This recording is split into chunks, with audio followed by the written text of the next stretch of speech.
ఒకసారి దయచేసి అందరూ జనసేన వైపు చూడండి. అంగిరి ఒక్కసారికి మీరు 2 పర్యాయాలు 24, 29 జనసేనని నమ్మండి. ఈ ఒక్కసారి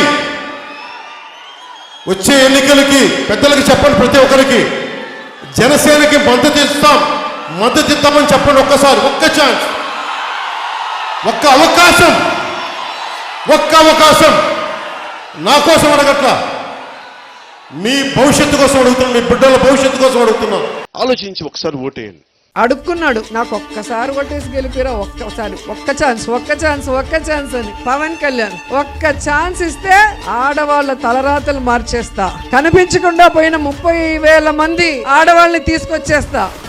తర్వాత మన వాలంటీర్లు, నా అక్క చెల్లెళ్ళు అందరినీ 10,000 పెంచి మిమ్మల్ని అందరినీ దీవిస్తా అన్నాడు. సుగాలి ప్రీతి పేరు చెప్పుకొని సుగాలి ప్రీతి వాళ్ళ తల్లి కన్నీళ్లతో గెలిచిన పవన్ కళ్యాణ్ ఈరోజు అదే సుగాలి ప్రీతి తల్లి కన్నీళ్లు పెడుతున్నా అపాయింట్మెంట్ ఇవ్వకుండా ఆ కుటుంబానికి న్యాయం చేయకుండా మోసం చేసిన వ్యక్తి. తెలుగుదేశంలో జరిగిన ఇష్యూని, సుగాలి ప్రీతి ఇష్యూని మన ప్రభుత్వంలో తీసుకొచ్చి అంత ఇష్యూ చేశాడు. ఆ కుటుంబానికి జగనన్న న్యాయం చేశాడు కానీ పవన్ కళ్యాణ్ న్యాయం చేయలేదు. 30,000 మంది కనిపించకుండా పోయారు, ఇంటెలిజెన్స్ రిపోర్ట్ వచ్చిందని చెప్పిన వ్యక్తి 20 నెలలు అవుతుంటే 30,000 మంది కాదు 30 మందిని కూడా తీసుకురాలేదు. మరి ఈ రోజు కూటమి ప్రభుత్వంలో ఇంటెలిజెన్స్ పని చేయట్లేదా అని అడుగుతున్నా.